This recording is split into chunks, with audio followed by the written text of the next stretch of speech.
আজকে দুপুরে রান্না হয়েছে মাটন, আর আজকে কিন্তু আমি নিজের বাড়ি চলে যাচ্ছি। এদিকে দেখো ব্যাগপত্র গুছিয়ে নিয়েছি, টোটোতে ব্যাগপত্র রেখেও দিলাম। আজকে আমার মাই আমাকে কিন্তু রাখতে যাচ্ছে, তো চলো ঝটপট করে রেডি হয়ে যাই। শুধুমাত্র এই 3টা প্রোডাক্ট দিয়ে আজকে ফুল মেকআপটা আমি কমপ্লিট করব। ফার্স্টে অ্যাপ্লাই করব ফেসেস কানাডার স্টোভ ক্রিম। এতে রয়েছে সিয়া বাটার ও হাইলোরানিক অ্যাসিড। এটা লাগানোর পর না ইনস্ট্যান্ট গ্লো দেয়। এটা আমি হাইলাইটার হিসেবেও ব্যবহার করি। এখন আমি ফেসেস কানাডার হাইড্রা ম্যাট ফাউন্ডেশনের সঙ্গে ফেসেস কানাডার স্টোভ ক্রিমটা মিক্সড করে অ্যাপ্লাই করব।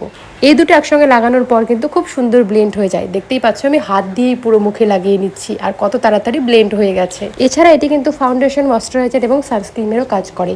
এখন আমি অ্যাপ্লাই করছি ফেসেস কানাডার কমফি ম্যাট ওয়াও লিপস্টিক। যতক্ষণ না লিপস্টিক পরবে মেকআপটা একদমই ভালো লাগে না। এখন আমি দেখো এই লিপস্টিকটাকেই ব্লাশার আইশ্যাডো হিসেবেও পরে ফেললাম। এটি লং লাস্টিং, ট্রান্সফার প্রুফ এবং বাজেট ফ্রেন্ডলি। এই 3টা প্রোডাক্ট দিয়ে দেখো আমি কত সুন্দরভাবে 5 মিনিটে রেডি হয়ে গেলাম। এখন তো আমাকে অনেকটা রাস্তা জার্নি করতে হবে, দেখা যাক আমার লিপস্টিক আর মেকআপটা ঠিকঠাক থাকে কিনা।